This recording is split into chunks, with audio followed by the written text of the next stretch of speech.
se los decíamos, ministro José Bayardi, gracias por su tiempo, gracias por estar acá, buenas noches. Buenas noches.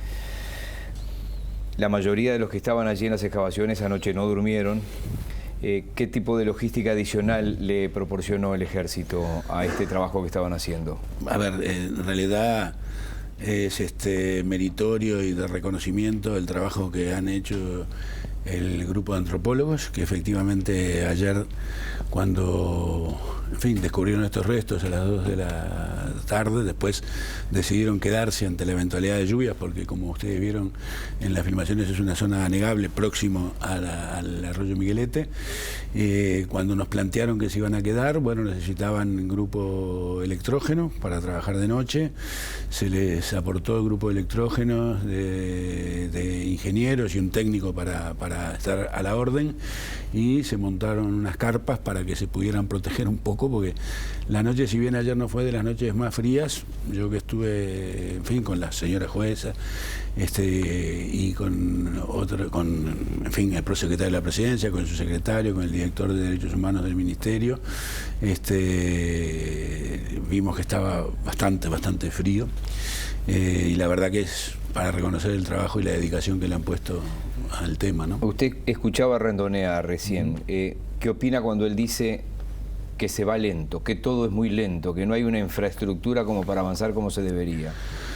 Bueno, siempre probablemente se puede hacer más. En la vida siempre se puede hacer más, pero acá ha habido un respaldo fuerte del Poder Ejecutivo, que el propio Randonea reconocía desde el punto de vista de la logística. Todo lo que nos ha sido pedido se ha ido otorgando. Acá hay recursos económicos, recursos materiales que se han puesto para llevar adelante la investigación. Obviamente es un tema de sensibilidad para la sociedad y particularmente para aquellos compatriotas que tienen familiares detenidos desaparecidos.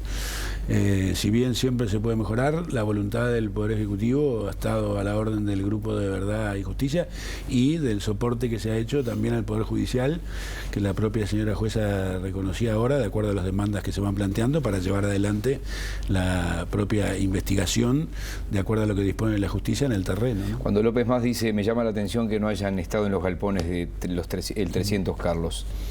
¿Eso está en los planes, seguir adelante? ¿Cómo es eso? Eso, todo lo que se ha estado haciendo en el terreno es un proceso de sistematización en una zona que está cautelada por la justicia, de un expediente que se volvieron a abrir en el 2011, que se cauteló desde esa época, un poco más adelante, se cauteló formalmente en el 2014.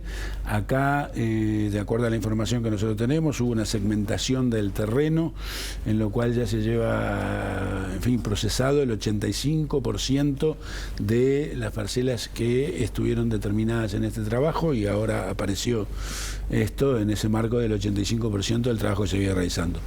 Toda otra resolución que tome el Poder Judicial, sea donde sea en los galpones del 300 Carlos, sea a donde sea. ¿Está en su conocimiento si se va a ir a esos galpones? No, por el momento nosotros lo que sabemos es que hay una pericia que se está llevando adelante ahora, particularmente en zona de, más allá de esta del 13, en zona del batallón 14, que se ha pasado. ¿Se va a sumar eso de que presentó Pettinati en Canal 4 hace unas semanas? Bueno, haber oído cualquier cosa con relación a esto, esa y nuevo hecho que se ha dado, no desde el punto de vista del desconocimiento, porque esa información del 2014 fue analizada por la información que nosotros tenemos en el grupo bueno, hoy es el Grupo de Verdad y Justicia, pero el grupo que se estaba siguiendo, incluso el señor fiscal, porque hoy estamos en el nuevo código, todavía no ha tomado acciones con respecto a esto. He oído cualquier cosa en el día de hoy con respecto a esta información, y lo que puedo dar cuenta es de que este hallazgo no tiene nada que ver con el tema del lugar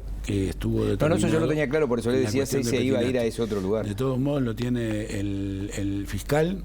Recuerden que nosotros no somos los que procedemos, sino que a instancias, en este caso de la jueza de penal de 23 turnos, pero en la actualidad del nuevo código, a instancias de lo que el señor fiscal dispone, nosotros procedemos a cooperar en lo que tiene que ver con las posibilidades de que se avance. En estos años, y bueno, a nadie mejor que a usted le consta, se ha dicho que allí se vio en ese lugar, en medio de la dictadura, a Bleier, a Tassino, a Arévalo, a Elena Quinteros, a a la nuera de Hellman, Sí, es decir, Amelia Sanjurjo. Sanjurjo, 13 personas en total, Sí. no de memoria, todos Sí, no sí. me los recuerdo. Sí, está bien. Pero ¿hay alguna expectativa de hallar más cuerpos o Sí. usted la información?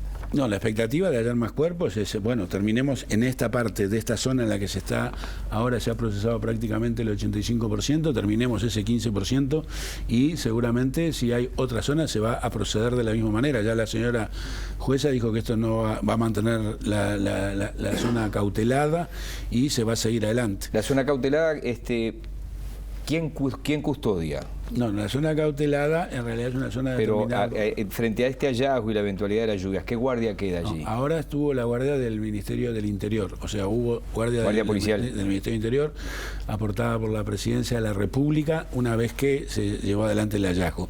Cuando la zona está cautelada, que van itinerantemente, van si pueden todos los días, pero si hay agua Seguro. y eso no, en realidad la zona está cercada y no se puede tener ninguna acción que cambie el terreno, diríamos. Vieron que es un terreno Sí. particularmente difícil. Yo me acuerdo del terreno de la chacra de Uva Gessner Chávez Sosa, De la Fuerza Aérea. de la Fuerza Aérea en el año 2005, que si uno recuerda la fotografía, se habían pautado 250 lugares. Sí, Esos estaba. lugares eran todos simétricos, separados por la misma distancia, se había parcelado y Uva Gessner Chávez Sosa apareció en el número 248 o 249, como ya se estaba finalizando eso.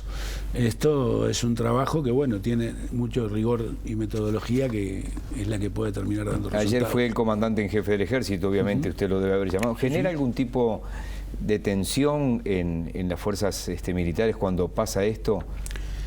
Ayer cuando yo me fui a hacer presente ahí, que fui con el prosecretario de la Presidencia y con el subsecretario, yo llamé particularmente al comandante jefe, que ya estaba enterado de esto, y tenía la voluntad de ir. Yo le dije que me esperara a las puertas del batallón 13 para ir a la zona en conjunto, y yo diría que esto hay que vivirlo, en fin, más allá de la parte emotiva, de la que todos nos hacemos parte y sin duda los familiares mucho más, no tiene motivo a generar ningún nivel de tensión particular, ¿no? Y yo diría que sería dable esperar que la misma afectación emocional que podemos tener el conjunto de los ciudadanos la tengan, y me consta que en algunos casos la tienen también oficiales de las Fuerzas Armadas y personal de las Fuerzas Armadas al encontrarse frente a esta realidad. Bueno, ayer quedó claro después de un encuentro en la Masonería que todos los candidatos con posibilidades de acceder a la presidencia dijeron que continuarían con respecto a este tipo de situaciones.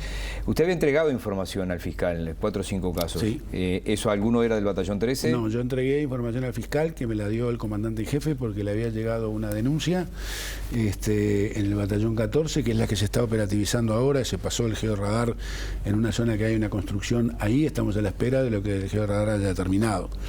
A ver, yo diría que esa aseveración de que todos estaban con el compromiso de seguir adelante, yo creo que no cabe ninguna otra actitud que seguir buscando el compromiso para dar respuestas, ¿no? Hoy decía en un medio de comunicación, anoche estaba pensando en un medio de comunicación después de esto, hay un texto de literatura que todo el que pasó por secundaria lo tuvo que leer. Sí, no sé si lo bien valoró, pero en realidad lo tuvo que leer. Creo que éramos demasiado jóvenes para leerlo en aquel momento dentro del programa, que era la Ilíada. Ateas y demás saqueos de hermosas grebas. Exacto. Y todos recordamos que Príamo, el rey de Troya, pierde a un hijo frente a Aquiles, a Héctor, y va él directamente a solicitarle a Aquiles, que era en ese momento un enemigo, a pedirle que le diera los restos, arriesgando su propia vida, para que se llevara adelante el ritual funerario que en la época se aplicaba. Así que en esa obra maravillosa que termina siendo la Ilíada, aunque uno la entendió muchos años después de haberla cursado. Una Ilíada que es varios cientos de años antes de Cristo. Sí, por supuesto. Pero digo, viene desde el fondo de la historia el tema de la necesidad que las personas, en este caso familiares, el padre era Príamo de Héctor, pero cualquier tipo de familiares y la sociedad debe tener para dar respuesta a la situación de los desaparecidos y poder llevar el duelo hasta el final. Capaz que no es para usted la pregunta, pero ¿por qué se sacó de la órbita del Poder Ejecutivo y pasó todo ahora a la órbita de la institución de derechos humanos? Bueno, en primer lugar, pues le quería dar un contexto institucional más allá de los avatares del Poder Ejecutivo que pudiera existir. Y porque la Institución Nacional de Derechos Humanos es un órgano que depende del Parlamento. Recordemos que institucionalmente depende del Parlamento y que, bueno, siendo voluntad política de todos los partidos políticos y teniendo el Parlamento injerencia en la designación de la Institución Nacional de Derechos Humanos, nos pareció, cuando estuvo planteado, que era el mejor lugar para darle una institucionalidad que dependiera de una institucionalidad que tiene todos los partidos políticos en su conformación. Se conforma la institución por la voluntad mayoritaria de todos. Esta es la última pregunta y le tengo que pedir titulares. ¿Usted fue ministro de Defensa? Sí. Después, obviamente, tuvo un paréntesis allí. ¿Ha vuelto a ser y le ha tocado esta circunstancia? Sí. Y alguna otra, porque hubo todos los avatares que terminaron con la renuncia y el fallecimiento del ministro anterior. ¿Qué le quedará pendiente como tarea pendiente importante? Digo, de las más importantes, hay 100 pendientes, pero por falta de tiempo.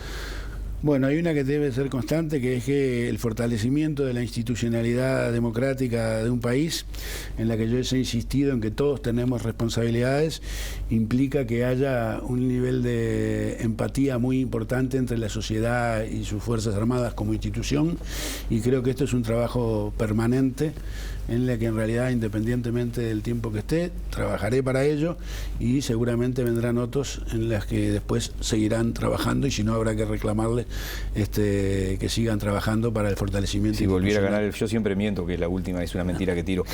Si ganara nuevamente el Frente Amplio y le propusiera seguir, ¿seguiría? Bueno, si ganara el Frente Amplio, el futuro presidente sería el ingeniero Daniel Martínez, tendrá la voluntad de designar y si viniera la propuesta la analizaremos en ese momento. Recuerden que usted ya sabe, además, porque lo hablamos en otros lados, que estaba en retiro, diríamos, habrá que evaluarlo si surgiera la propuesta. Surge cada vez más a la vista, esto es una cosa muy subjetiva, ¿no? Hay un pacto de silencio. En relación a las Fuerzas Armadas y que han mentido, han ocultado. Eso es, a ver, yo no cometería en relación a las generaciones actuales, porque yo cuando llegué a tener esta responsabilidad en el periodo anterior, las generaciones que estaban en los mandos generales eran mayores a mí, o sea, ahora yo soy mayor que esta generación, yo viví la parte de la historia desde el 68, 69, 70 en adelante. Esta generación, en todo caso, en mi opinión, en el peor de los casos, equivocadamente replica una historia que no se ajusta a la historia de lo que efectivamente pasó, pero no tiene responsabilidad y creo que no deba tener mucho conocimiento de lo que hicieron quienes tuvieron las responsabilidades antes. ¿Habló con Vázquez de esto? No hablé particularmente, recibí sí algunas indicaciones en su momento para proceder, pero bueno, en fin, no. Pretendí que el presidente, que sigue esto con mucha cercanía, en realidad no pretendí tomar las resoluciones que tuviera que tomar bajo mi responsabilidad. Ministro, muchas gracias por hoy. Por favor. Debe haber dormido poco además también, poco. Porque hay que estar muy atento. Muchísimas gracias. No, el doctor favor. José Bayardi, ministro de Defensa Nacional.